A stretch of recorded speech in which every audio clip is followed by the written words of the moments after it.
ലോക കേരള സഭയുടെ 3ാം സഭ ടൈം സ്ക്വയറിൽ വെച്ച് വലിയ ആർഭാടത്തോടെ നടത്തി. അതും കഴിഞ്ഞതാ ഇപ്പൊ ഇവിടെ ലോക കേരള സഭ വീണ്ടും നടത്താൻ പോകുന്നു. നമ്മൾ 2 ആഴ്ച മുൻപ് കണ്ട ഒരു രംഗമുണ്ട്. ഇന്ത്യൻ എയർലൈൻസ്, അതായത് ടാറ്റ എയർലൈൻസ് ഗ്രൂപ്പിന്റെ സമരം. ആ സമരത്തിന്റെ സമയത്ത് എങ്ങനെയാണ് സമരം?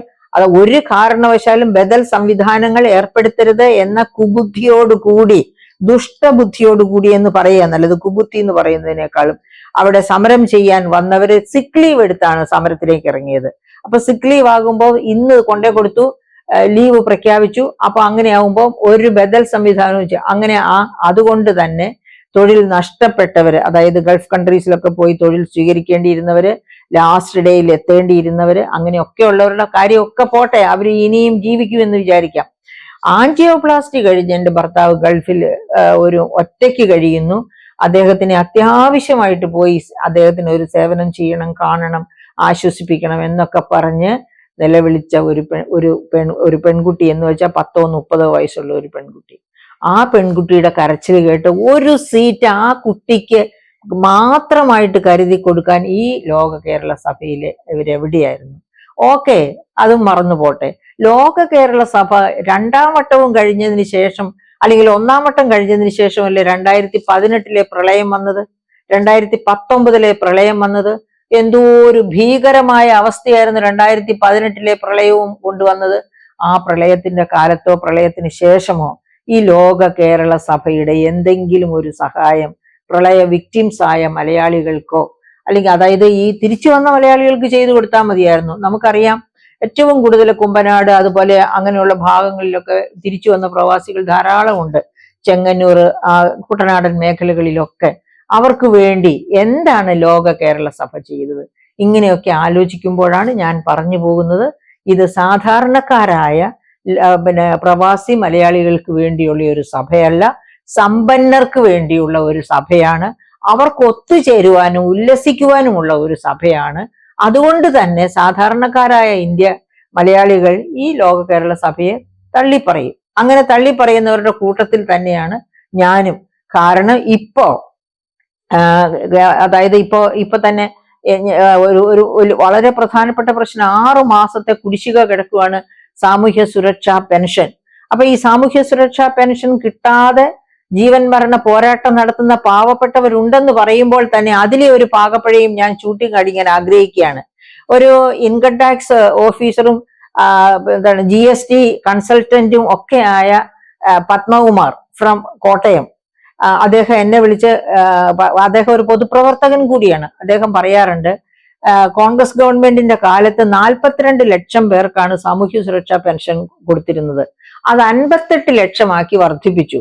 അദ്ദേഹത്തിന്റെ ഭാഷയിൽ തന്നെ പറഞ്ഞാല്, അതായത് കോൺഗ്രസ് ആവട്ടെ, LDF ആകട്ടെ, UDF ആകട്ടെ, ഏത് ഗവൺമെന്റ് വന്നാലും സാമൂഹ്യ സുരക്ഷാ പെൻഷൻ കൊടുക്കുന്നതൊക്കെ അവരുടെ ആസ്തി നോക്കിയല്ല, ഈ പഞ്ചായത്ത് തദ്ദേശ സ്വയംഭരണ സ്ഥാപനങ്ങളാണല്ലോ ആൾക്കാരെ ഐഡന്റിഫൈ ചെയ്യേണ്ടത്. അപ്പൊ ഈ തദ്ദേശ സ്വയംഭരണ സ്ഥാപനങ്ങളിലെ ഉദ്യോഗസ്ഥ വൃന്ദവും ഈ പറയപ്പെട്ട വ്യക്തികളുമായിട്ടുള്ള ബന്ധം, അതായത് മിത്സുബിഷിയോ അല്ലെങ്കിൽ അതിനേക്കാൾ വലിയ വാഹനങ്ങളോ വീട്ടുമുറ്റത്ത് കിടപ്പുണ്ടാകും.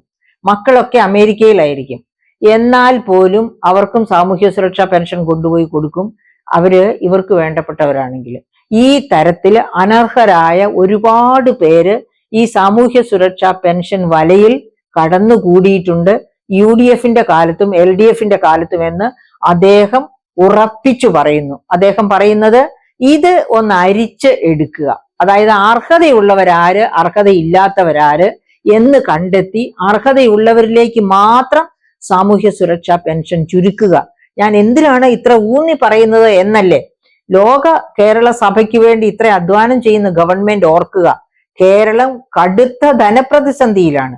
ഈ ധനപ്രതിസന്ധിയിൽ നിന്ന് എങ്ങനെ കരകയറാം എന്ന് ഓർക്കുമ്പോൾ ആദ്യം ഓർക്കേണ്ടത് ഇങ്ങനെയുള്ള അനാവശ്യ ചെലവുകളാണ്. ഇപ്പൊ ഈ പറഞ്ഞ മിസ്റ്റർ പത്മകുമാർ പറഞ്ഞതുപോലെ ഒരു അരിപ്പ എടുത്ത് അരിച്ചാല്, അതായത് ഇതിനകത്തെ ഉൾപ്പെട്ടിരിക്കുന്ന സമ്പന്നരെ അരിച്ചു മാറ്റിക്കളഞ്ഞ് യഥാർത്ഥത്തിൽ അർഹിക്കുന്നവർക്ക് മാത്രം സാമൂഹ്യ സുരക്ഷാ പെൻഷൻ കൊടുക്കാം എന്ന് വച്ചാൽ തന്നെ ഗവൺമെന്റിന്റെ ഭാരം ഒരുപാട് കുറയും. അർഹതയില്ലാത്തവർക്ക് പെൻഷൻ കൊടുത്ത് അത് ബാങ്ക് അക്കൗണ്ടിൽ കൊണ്ട് ഇടുന്നതിനേക്കാൾ എത്രയോ നല്ലതാണ് അർഹതയുള്ളവർക്ക് കൃത്യമായി കുടിശ്ശികയില്ലാതെ സാമൂഹ്യ സുരക്ഷാ പെൻഷൻ കൊടുക്കുക. അപ്പൊ ഇത് ഞാൻ പറയുന്നത് എന്തിനാണെന്ന് വെച്ചാല്, ഇപ്പോ ഈ ലോക കേരള സഭയ്ക്ക് വേണ്ടി നമ്മൾ 3 കോടി രൂപ 2 വകുപ്പുകളായിട്ടാണ് 3 കോടി രൂപ മാറ്റിവെച്ചിരിക്കുന്നത്.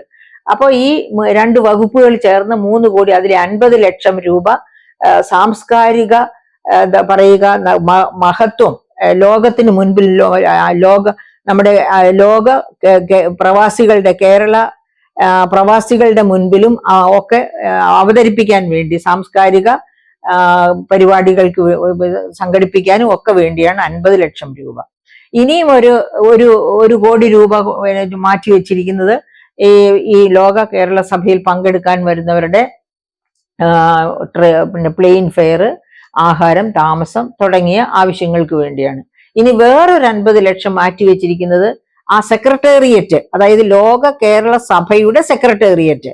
ഒന്ന് ആലോചിച്ചു നോക്കണേ, പ്രവാസി പ്രമുഖർക്ക് വേണ്ടി ഗവൺമെന്റ് ഒരു സെക്രട്ടേറിയറ്റ് തന്നെ ഫോം ചെയ്തിട്ടുണ്ട്. ആ സെക്രട്ടേറിയറ്റിന്റെ എങ്ങനെയാണ് അപ്ഡേഷൻ, അതായത് അതിന്റെ വെബ്സൈറ്റ് നവീകരിക്കുക, മറ്റ് സാങ്കേതിക മാറ്റങ്ങൾ എന്തൊക്കെ വരുത്തണോ അതൊക്കെ വരുത്തുക, ഇത്തരം കാര്യങ്ങൾക്ക് വേണ്ടിയാണ് 50 ലക്ഷം മാറ്റിവെച്ചിരിക്കുന്നത്. ഇങ്ങനെയാണ് 3 കോടി രൂപ മാറ്റിവെച്ചിരിക്കുന്നത്. അപ്പൊ ഇതിനെ ദൂർത്തെന്ന് പറയാതിരിക്കാൻ ഒരു കാരണവശാലും പറ്റില്ല. കാരണം ഇപ്പോ ഈ സമയത്ത്, അതായത് ഞാൻ പറഞ്ഞില്ലേ, സാധാരണക്കാരായ പ്രവാസികൾക്ക് വേണ്ടി എന്തെങ്കിലും ചെയ്യുന്നുണ്ട് ഈ ലോക കേരള സഭ എങ്കിൽ നമ്മൾ അതിനെ സന്തോഷപൂർവം കൈക്കൊള്ളും. പക്ഷേ ഇവിടെ ഈ ലോക കേരള സഭയെ അറ്റൻഡ് ചെയ്യാൻ വരുന്നവർ, അല്ലെങ്കിൽ ഇതിലെ ഈ സഭയിലെ അംഗങ്ങൾ എന്ന് പറയുന്നവരാരും തന്നെ കേരളത്തിലേക്ക് അവരുടെ ഫോറിൻ എക്സ്ചേഞ്ച്, അവരവരുടെ ജോലി സ്ഥലങ്ങളിൽ ഏൺ ചെയ്യുന്നത് പണം പോലും അയക്കുന്നുണ്ടാവില്ല. അതൊക്കെ അവിടെ തന്നെ സ്പെൻഡ് ചെയ്ത്, അവിടെ തന്നെ ആസ്തി സൃഷ്ടിച്ച്, അവിടുത്തെ പൗരന്മാരായി ഭാവിയിൽ മാറാനുള്ളവരായിരിക്കും ഇവരിൽ അധികം പേരും. പിന്നെ ഈ കേരളത്തിലേക്ക് വന്നേ പറ്റൂ എന്നുള്ളത് ഗൾഫ് കൺട്രീസിൽ താമസിക്കുന്നവർക്കാണ്.